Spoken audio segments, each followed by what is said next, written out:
Welcome back. I'm Gary Farr. And I'm Christine Williams. You are listening to the Fiber Talk podcast for people who stitch. Wow, I like that. Clean. Yes. Didn't flinch. Neat. No stumbling. Got it. Well done. Whoa, wait a minute. I was going to talk about Vonna, but first, since we last talked, you went and did something. I did a thing. You did a thing. Very cool. I was dropping hints about it for weeks and weeks, and nobody picked up on them, including you. I would not go that far. I would not go that far. I just was not going to get in your business. But the radar was on full alert. You alert. know me too long. The radar was on full alert. Yes. No, I was picking up. But not my business. When you're ready to tell, you'll tell. So. Well, I guess it's now is the time, since you've basically told it already, haven't you? Can't hide it anymore. So let's talk about the stitching project. So let's talk about you getting married. Yes. Well, okay. So I've been talking for weeks about this stitching project I've been doing, which is the Desdemona handkerchief, which is in Othello, Shakespeare's play. Desdemona has a handkerchief that was given to him by his betrothed, that was given to him by his mother. And the story is that it's a handkerchief with strawberries on it.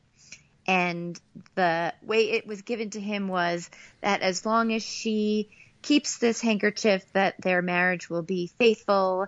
And of course, the threads were dyed with like the blood of virgins or something like that. And I didn't have that, so I had to use like Krynic blending filaments and things like that. So not that you didn't go shopping for virgin blood, but I tried. Nordic needle was out. What can I say? So I had to make do. So anyway, I have been stitching this strawberry motif on a handkerchief for just about 2.5 weeks, I think. And I didn't really say what it was for, but it's before I got a chance to really photograph it nicely, it got muddy. Because I used it when I was married at Niagara Falls and it was raining and muddy. So there. That was a week ago. Yep. I'm not really sure what else to say. Well, I just think it's pretty cool. You guys just went to Niagara Falls and got married with the mist falling down and the rain and everything. I think that's pretty cool. It was cold, and there's icebergs floating on the falls and giant plumes of mist. And it was like 1970, and I couldn't think of a better way to do it. So, yep, there you go. Congratulations! I think it's fantastic. I highly recommend eloping because it was super fun. Yeah, and it's bang bang, it's over. That's it. Yep. No year of planning and all kinds of stuff. Just done. Nope. Yep. Nope, none of those things. Yes. Now, we just have to get our families to speak to us again. No, that's not true. Michael's family threw us a lovely party when we got back, so okay. They were quite thrilled. Yeah, everything is very well. But no, it was great. It was great fun, and that's what that project was for. So once I have the handkerchief cleaned and pressed, I will photograph it properly. And we will show it. Okay, but well, the photos, congratulations. That's fantastic. Really happy for you. Look like they're from 1970. So thank you. Anyway, That's what's going on. So let's talk about Vonna. You mean Vonna Pfeiffer, the British Craft Awards 2018 Stitch Blog of the Year winner? That Vonna Pfeiffer? Yes, that Vonna. Yeah, she's good. Yeah. Right? So I popped onto Facebook today, and in true Vonna style, she posted a just a little note that said, I don't want to brag or, get too big-headed, but I did win this little award in Europe. Yeah. Yeah. That's to me, that's the cool thing. It's a European award, and in little old Indiana, she wins it. Yeah. Yeah. Pretty neat. Yeah, that Vonna, She's an endless parade of surprises right there. It's just, I'm just amazed at the amount of work that she churns out all the time, Yeah, she does, and she does that raising kids and the whole shooting match, doing church work, and she still cranks stuff out like a factory. It's impressive. I know. Yep. It's so much stuff. Yeah, the part I never understand is how she gets the stitching in. Mm-hmm. Because you'd think with all the finishing and all the things she does that she'd have like a half an hour in the evening when she's half asleep to stitch. But nope, she keeps doing that too. It's impressive. Yeah. And blogging, I mean, you and I both know that, this stuff takes a lot of time. It's not just right. It takes 5 minutes to read a blog. It takes a lot longer than that to build it and make sure that it formats and, set all those things up. It's just a very time-consuming thing to provide content. Yep. And she does it at the peak. She's good. And then to do it regularly and consistently. And to keep doing it. There's people who do it regularly and consistently for a while. And then they'll miss a week, and then they'll miss 2 weeks, and pretty soon it's a month. But right. No, Vonna keeps delivering. It's there's never a lack of new stuff coming out of her. So and of course you got to follow the Instagram and the Facebook and the blog, and she's always got something going on. And it's so much fun to watch all the finishing she does and how creative she is with it. And just so many things to learn. Yep. British Craft Awards 2018 Stitch Blog of the Year. The Twisted Stitcher. Yay for her.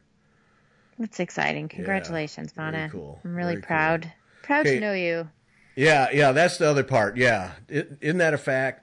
Anybody who's met her and knows her, that's a real proud thing to have, to know somebody of her caliber. That's that's top flight individual right there. Yeah, that's a treat. Well, you know what it was that won the award? What might that have been? It was the thread licker. That was probably it. It was probably really close in the voting. Yeah. And then she threw the thread licker at it, and it was like. And then it was done deal. They just threw up their hands and said, "What are we talking about here?" That's right. That's what it was. Yeah, it was the thread. Game over. Yep. That's where she ended it right there. That was your tip in thread licker. There you go. So for all the aspiring bloggers and people who want to win awards, that's the level to which you have to aspire. Yep. Judges around the table, coffee cups, wrappers, hours and hours of deliberation, and then the thread licker comes along. And it's like, we're out of here. Oh, game over. Yep. Yeah, that was it. Yep. I'm sure it was. So I got a new lap stand. Okay, tell me about it. Okay, so well established that I travel a lot, and I try to take stitching when I know that I'm going to have time. A lot of my trips, I have dinners, and then I have to work at night in the room, and so I know I'm not going to have time, so I don't take stitching. But I do try to take it. But up till now, the lap stand, it's sitting in hotel rooms on edges of desks, weighing down a piece of stretcher bars and a lamp light, or I've got a clip-on light, and it's less than ideal. And so I have this lap stand that's like this little ping pong paddle bottom that you sit on or put under your leg, and then has a clamp. And, yes, I have that one. Yeah, and it kind of works, but it's an older model, and it's loose, and it just sometimes more trouble than it's worth.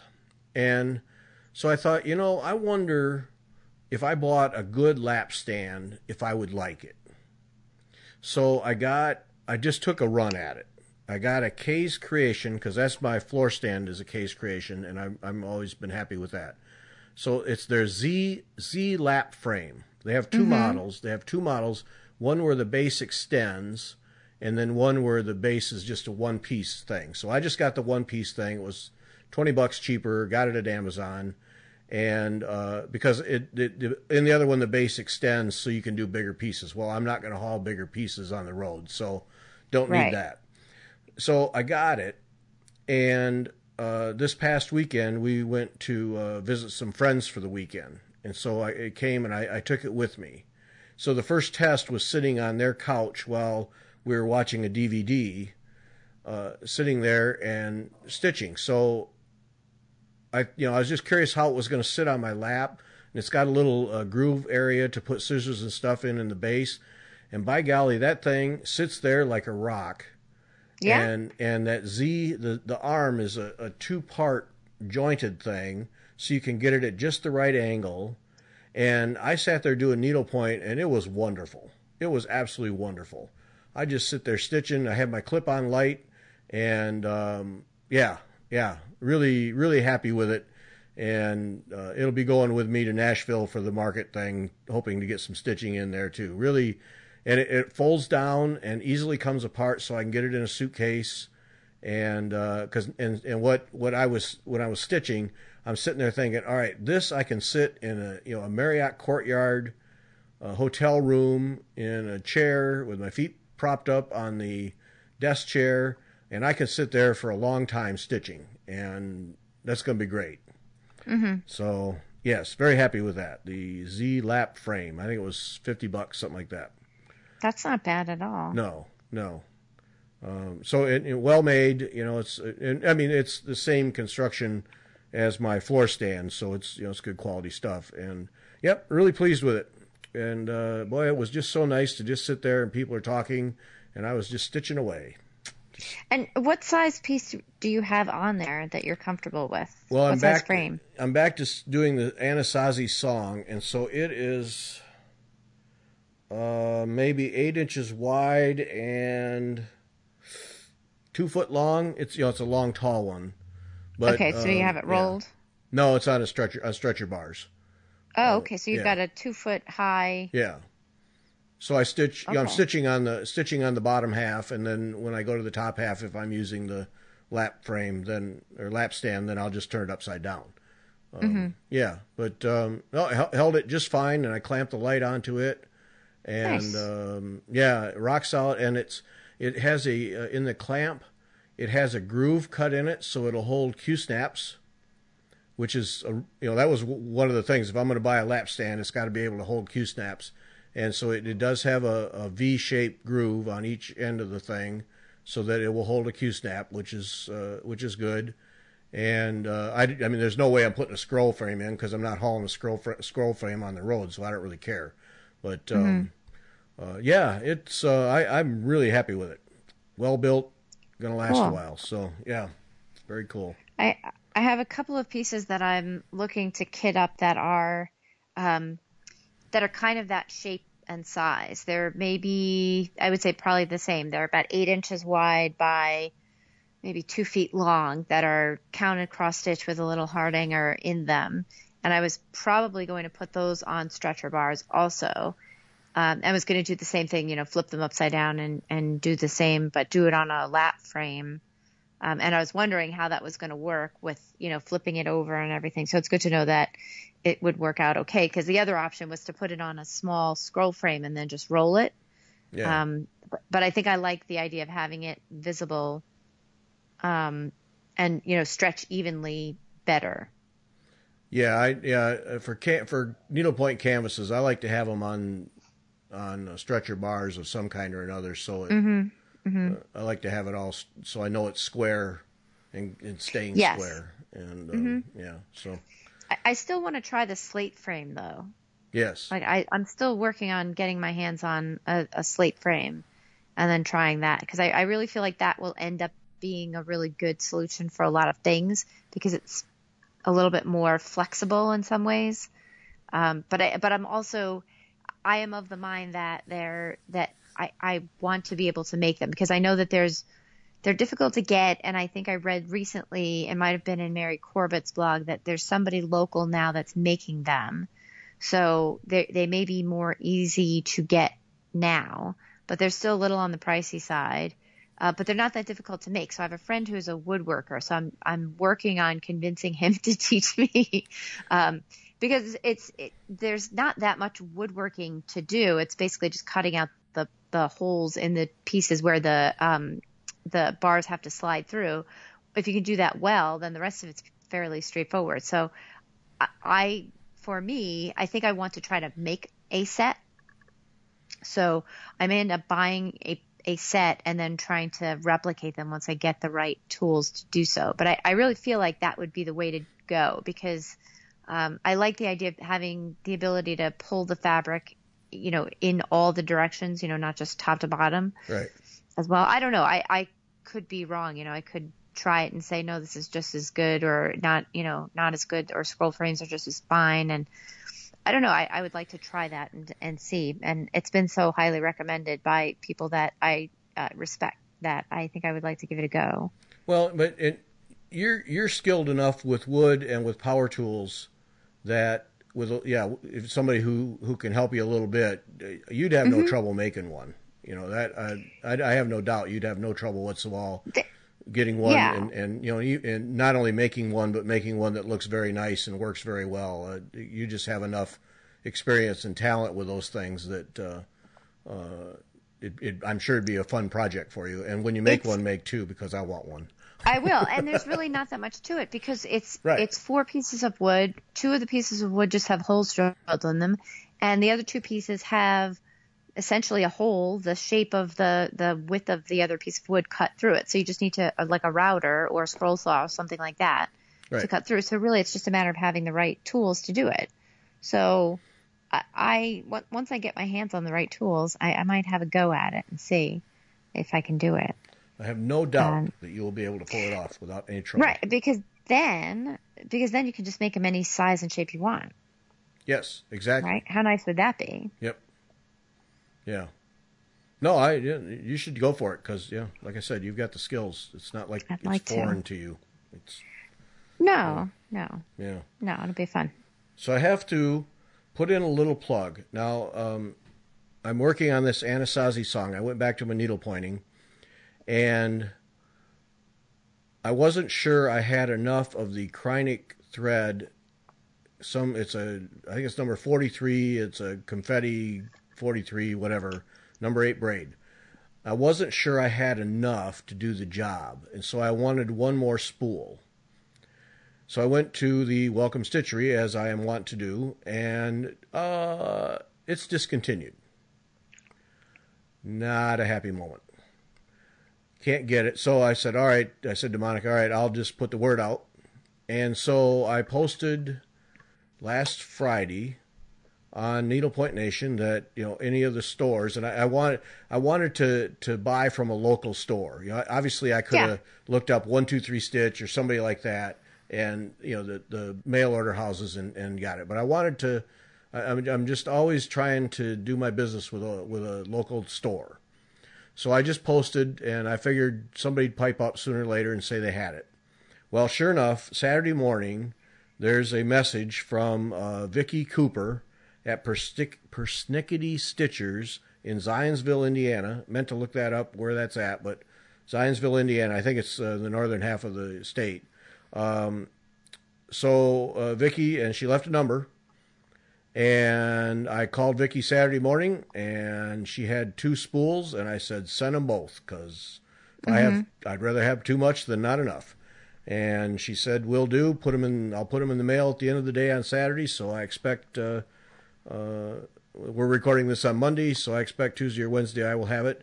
But yay for Vicki Cooper at Persnickety Stitchers. Boy, you say that 5 times fast. Persnickety Stitchers in Zionsville, Indiana. And it's PersnicketyStitchers.com for those who are interested. And, just give them a little plug here. They have a trunk show going on, 20% off all canvases from Mindy's Needlepoint Factory. And March 26th and 7th, they'll have their 13th anniversary sale there. So nice. I'm sure Vicki would be happy to ship to anyone, just like she was happy to ship to me. So. And I'm sure if anyone were to look at the upcoming Nashville show sort of preview page, that the Persnickety Stitchers would be happy to order things at the show for you. I'm sure that they would. Matter of fact, I just thought, I wonder if she'll be there. Let's hope she's there and I can meet Vicki. I think we can check that out. I think that's information we can get. Yep, she was just real nice and took care of it, and that was it. So, Yeah, so appreciate that. There's the power of these Facebook groups, Needlepoint Nation in this case. Just put the word out. Any local needlework store has this. I want it, and first one up gets it, and that's how it happened. And I was done, and that was very nice. So it brings up a question though. So when you're kitting up things now, and I'm thinking of this because I'm kitting a couple of things because I'm finishing up some things and thinking about other things I want to start. When you purchase threads, and not so much specialty threads because they're, their own thing and things that you would look at and say, I'm using it for this specific thing, but I may not use it again ever.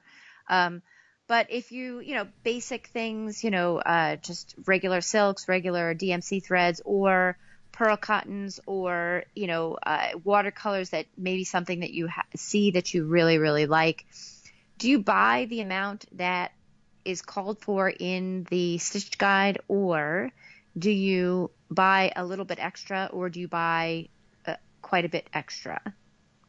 What's your strategy? Because I think people have different strategies, and I'm finding that depending on what it is, I'll do different things. So I'm curious to hear what you do. I buy what they say, but okay. I buy what they say, but I will also add that usually by the time I've kitted one up, I've done a little bit of research with other people who've done that piece. Mm-hmm. And sometimes they'll say, hey, be sure and get an extra skein of this or that because I made a mistake and had to tear some out, and then I was short. So I'll do a little bit of that research and make a note that, okay, this one I better get 3 skeins rather than 2. And so I will do that kind of research. But no, I just generally buy what's there. Because most designers, especially counted canvas designers, I found will not cut you short. Like it won't be you need 2 skeins down to the 1/2 inch. It'll be you need 2 skeins and you'll probably have 1/2 skein left. Right. So I figure that in most, if you're doing reputable designers, in just about every instance, you're not going to be scraping for a little 6-inch piece to finish the job. You're going to have plenty.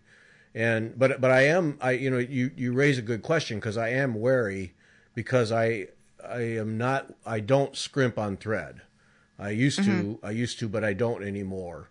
And so like if I have to pull something out, I just throw it away. I mean, if I have to pull out 3 or 4 stitches, I'll redo it. But if I have to pull out a length, I just throw it away. I don't want to reuse that. And maybe it's wasteful, I don't know. But I look at a skein of DMC. If I throw away 10 inches, I really don't care. Well, how much is that? What is nothing. that? Nothing. 4 pennies worth, maybe? Yeah, that's just it. But to me, it's worth it to make sure that the finished product has thread in it that is in the best of possible conditions, hasn't been dragged through extra times. So, so I will say that sampler I'm working on, there is one color that is pretty dominant, a dark brown, I think it is, that is used a lot. And I've had to tear out a couple of sections of some length. And I'm probably going to go and just buy a couple more skeins just to make sure I don't get down to the end and wish I had it. And just because I pulled enough out that I'm starting to think I've eaten into the margin of error far enough that I really need to go get another skein or 2 just for peace of mind. And I guess that for me, it's knowing that I'm going to go all the way to the end and have plenty of thread left. And I look at it, and we all have different approaches to thread, but I look at it, the number of hours that goes into any piece, and to scrimp on a $3 card of silk or a $2.50, big deal. Considering the time and the hours and the energy, it's worth it to have the extra. And you build up some stash that way, but so what? Use it for something else.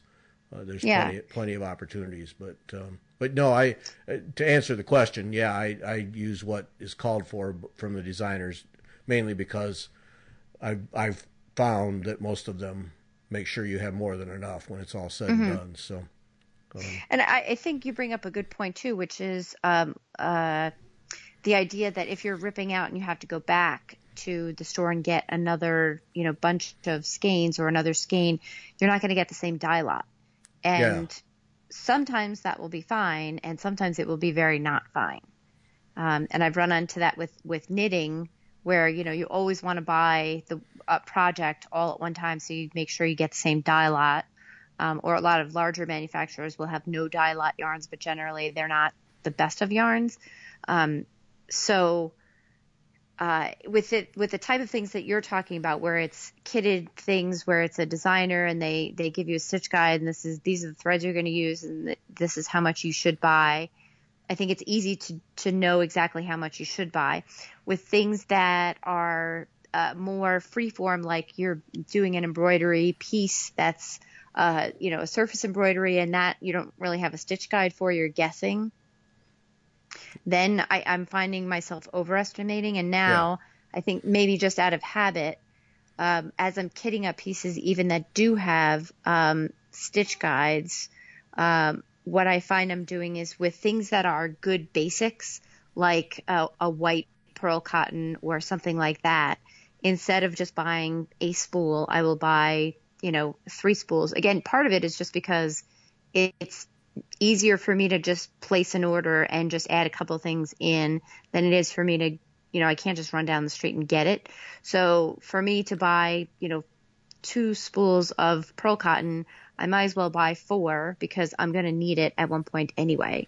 So building up the stash of the basics, the stock items, is worth it to me to do, because then those are things I know I will eventually need, and that way I have them on hand. So like when I had to do the strawberry piece, and I really did it in just a few days, I was able to just go into a stash of things that was, a little bit of it was leftover things, but a lot of it was just, I had bought an extra thing of, this and that here and there, and could just go through sort of a library and pick what I wanted out of that. So I'm finding that I'm intentionally overbuying things that I think I like and will use, of the basics, of sort of the staple items, I guess is what I would say. So things like neon rays I wouldn't do, because I would never use them unless under, pressure of death. But things like, regular, silks and things like that, I often will, especially if they're colors of flowers or natural things that, those are colors that I know I'll return to again and again. Yeah.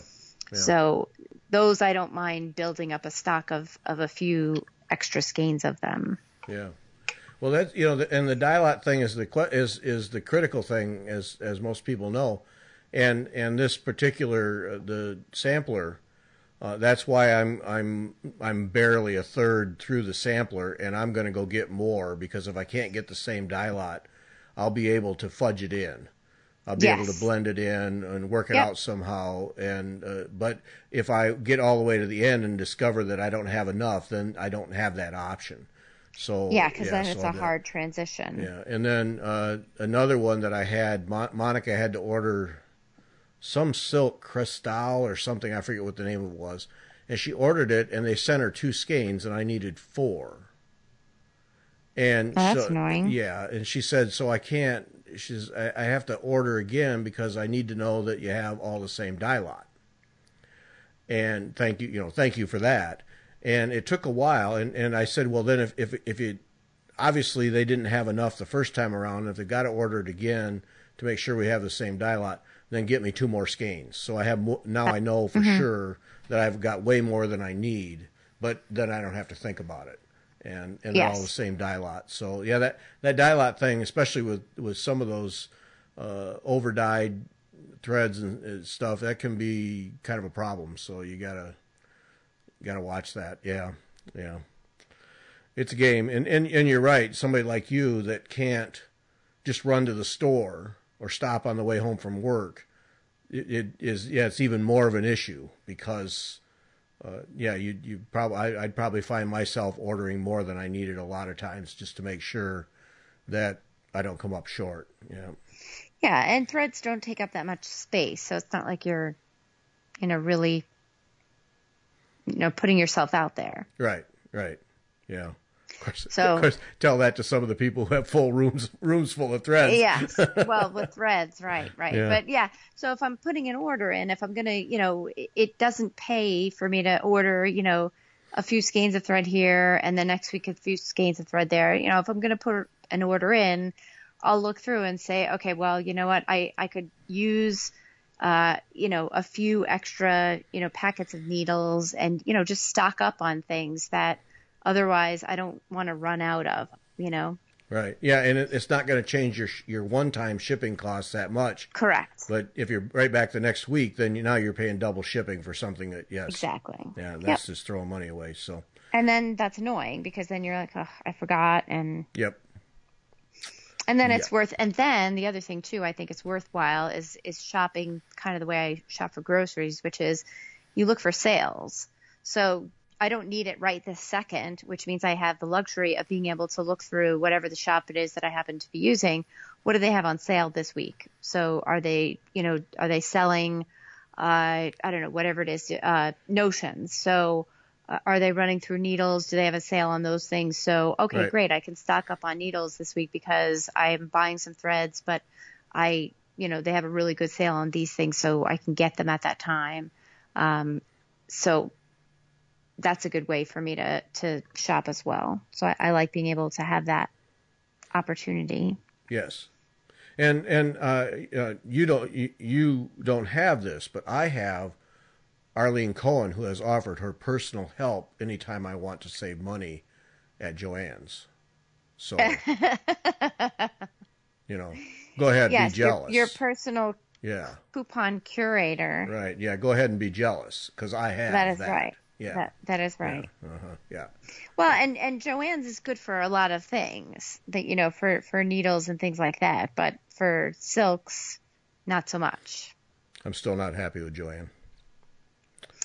It's good for some things. It's all my fault, but I'm not happy with Joann. No. So there we have it. I have to say, I was disappointed because I went in there looking for a navy blue Dupioni silk that I really, really wanted to be able to stitch on, and they had not a single real silk. And I know they had it before because I bought it. I've bought like cream-colored silks there before, and they had not even a white or a cream. They had not a single natural fiber silk. Highly disappointed. That, I can imagine that. But that whole fabric world, that's got to be a real game. You only have so much store space, and because interesting thing when this past fall for our handbell choir, we got new tables, and handbells are played on a thick foam pad that is covered with thin wale corduroy. Okay. And it makes a difference. The cloth you cover it with makes a difference in the sound that you get, particularly sounds that involve the handbell hitting the table. And so there's a couple ladies in the choir who are quite good with sewing machine, and sure, we'll just make covers. And so I said, all right. So one of the ladies says, I'll get the corduroy. It's seasonal. That particular corduroy is only seasonal, and she couldn't find it anywhere, and it's expensive. And we diddled around for weeks, and finally found a company, part of a handbell company that makes covers, and we just called them and said, "Here, make covers for these," and be done with it. Because and it was and Carol, who was doing this, was reporting to me each week the research she'd done looking for corduroy or something that might be equivalent, and it was getting to be a whole lot more hassle than it was worth. And it was kind of an insight into the fabric world that opened my eyes a little bit in terms of it's got to be quite an experience to keep on top of that. Well, it's changed, even in my lifetime, because when I was a child and when I was younger, you used to be able to go to Joann, even it was still Joann's, and you could buy apparel fabrics, right, to make clothing, like normal clothing that people would actually wear, around, And at that time, it was my grandmother's double knits because she used to make everything out of double knit because that's what grandmothers did. Remember the double knit craze? I remember it. Absolutely. That's everybody made everything out of double knits, and that was, because they're easy to stitch and they're comfortable. So, the polyester probably wasn't so comfortable. But that was just what you did. So, but now, then really nobody. So when I was early in college, I made a lot of my own clothing, but it was the 80s. And so there was a lot of really weird fabrics. And so you could do quite a bit. And I used to go to, thrift stores and buy old things. Like I would buy old prom dresses and things like that and rip those up and make clothing out of those. Like I would do weird things like that. But then it really became not a thing, and you could just get like baby fabrics and stuff like that, because then people would only sew clothing for children. And then it just became quilting. And then now, if you go to Joann's, if you go into the fabric section, you have your quilting fabrics, but then you have a tremendous section of costuming fabrics, because the whole craze of like Comic-Cons and cosplay has become such a thing that you can have, there's a tremendous variety of fabrics that are specialty fabrics for costuming. So, and it's kind of actually interesting if you want to do any kind of sort of stump work, if you're looking for like effect fabrics. There's a ton of things. There's all kinds of different organzas that have different types of effects on them. But I could really see, sort of walking through Joann's, looking at different fabrics that have different, almost like reptilian embossed textures on them that would make really interesting insect bodies, like weird faux leathers, a lot of suede type things. I mean, there's tons of sequins and stuff like that may not be good for natural type things, but there's a lot of fabrics that would be useful for effect type things. But if you wanted to make a shirt, you might, or a dress, if I just wanted to make, a pretty dress, I would have a hard time. And if you wanted to make like a gown, if I wanted to make a wedding dress, I couldn't do it at Joann's unless I wanted to make it out of really awful polyester satin. So it's just, it just isn't the right fabric for me. If I wanted to make a good gown, I would go into the city and buy proper silk satin, because it just, polyester satin just doesn't behave the same way. So, but my trick for fabrics, and I've done this for costuming and I've done this also for stitching, fabric.com has a tremendous variety of fabrics, reasonably priced. You don't have the benefit of being able to sort of lay your hand on it and kind of get a feel. But if you know what you're looking for, if you're looking for a twill, if you're looking for a particular kind of silk that you know what you're going to get, it's really good. Really reliable. I've had excellent experience with them.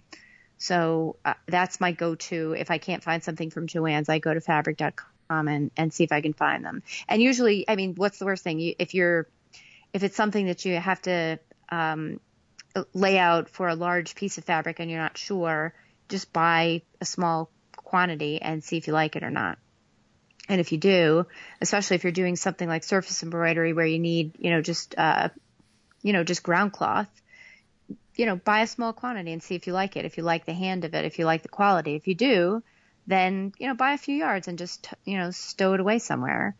And so for the navy blue silk, that's exactly what I'm going to do. I'm just probably going to buy, a couple of different colors of dark blue silks, because there'll be things that I use for something else.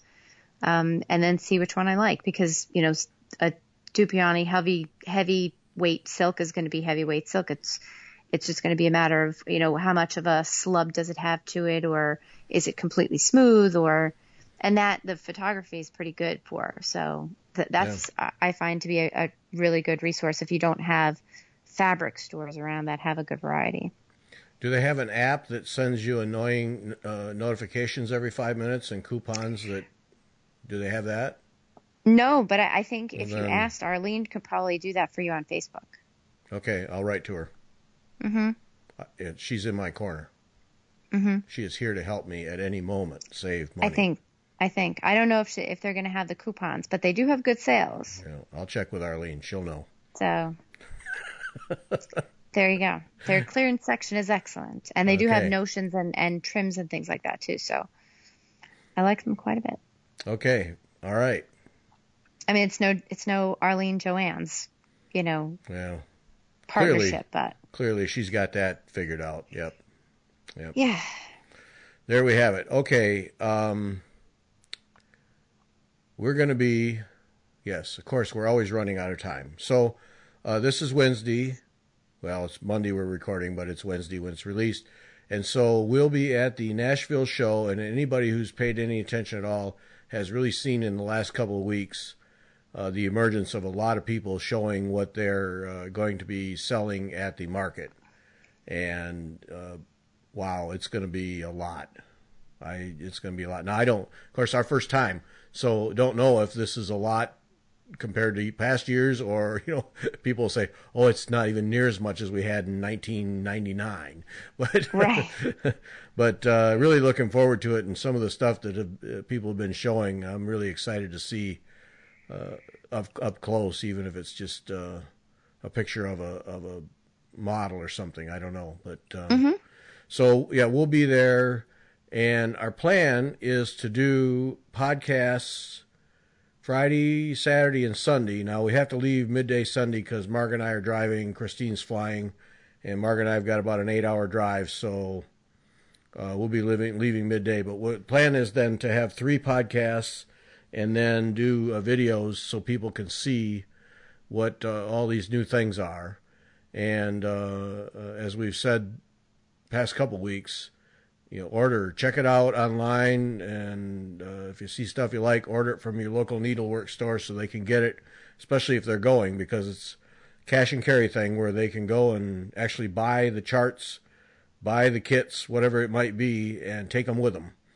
And so go to your store, your favorite store, and have them get stuff for you if they're going. And, Yes, definitely. Yep. It's and we'll be there reporting, as they say, and get to see all the stuff and share it as much as we can with all of our listeners and viewers. And the easiest thing for us is to subscribe at wetalkfiber.com. If you just go to the end of any podcast post, there's a form to put your name and your email address in. And if you do that, every time that I post something on the website, I send an email. An email goes out to everybody on that list, so you get in your email inbox notification that something new has gone up on the site, and it always says what it is, like a new podcast or something like that. And so these videos we'll put on our FlossTube page. So if you're a subscriber there, you'll get notified immediately. But anybody who's a subscriber at wetalkfiber.com will get notification when we put those up, and I'll embed the videos right into the pages on our website, so you can view them there, or you can view them at FlossTube, whichever is easier for you. But and I don't promise that they're going to be polished in any way. We're just gonna record the stuff and talk to the people and get it out there so you can see it, because ultimately all that matters is what they have to say about the design and what it looks like. And so I'm probably not going to mess around putting title pages on and that kind of stuff. Just going to record it and get it posted so people can see it. And Yeah. And I think the key, true, is we've seen the speed with which some of these pieces have gotten sold out. So it's more about, getting your eyes on it, and if you want it, making sure you place an order quickly, rather than us, fooling around with making sure we have the best cinematography. So, right. Well, yeah, the ordering, what Nick, the only one I've heard specifically about is Nickel Apartment at Hands Across the Sea Samplers, is on the 5 that she's offering. She's on her second printing, I think, of just about all of them, and has been for a couple of weeks. So that's how the sales have been going for that one, and you can imagine if it's for her, that's probably the case for many more, that the sales up front are quite healthy. So get your orders in. But no one can buy the bird, because I need to have bird. Okay. Just saying, just putting that out there. Okay, there we have it. Your order is in. The Parkman, the Nicola Parkman Hands Across the Sea sampler with the bird, which I don't remember which one. You know exactly which one I'm talking about, though. I do, It's but got I a don't have the beautiful name in front floral of me. border, and it's got this really, and it's just such it's so different than other samplers in the style, and the elements that it has in it. It doesn't have a lot of the very typical elements that you'd have in a sampler. But Nicola, please save one for me, please. How's that? I was polite. Just write to Jean Lee. Tell her, Jean, buy one. Yeah. Yes. And then you can get it from Jean right there. I'm sure Jean's going. Okay, good. Yep. She'll take care of you. All right. So that's this weekend. So start watching for that on Friday afternoon and into the evening. And then as much as we can on Saturday and at least the first half of Sunday. And then into the next week, then we'll be posting stuff as we can. And our Wednesday show a week from, and I'm making this up now, no previous discussion, but we'll do a week from Wednesday, a week from this show, we'll do kind of a wrap up show of what we saw and experienced and what it was like and so on and so forth, and spend our time doing that. So that's fun. Mm-hmm. That's it. I got nothing more. Neither do I. I got nothing more. So we'll be talking to you Friday from the Nashville. Thanks for listening. Yes. Take care.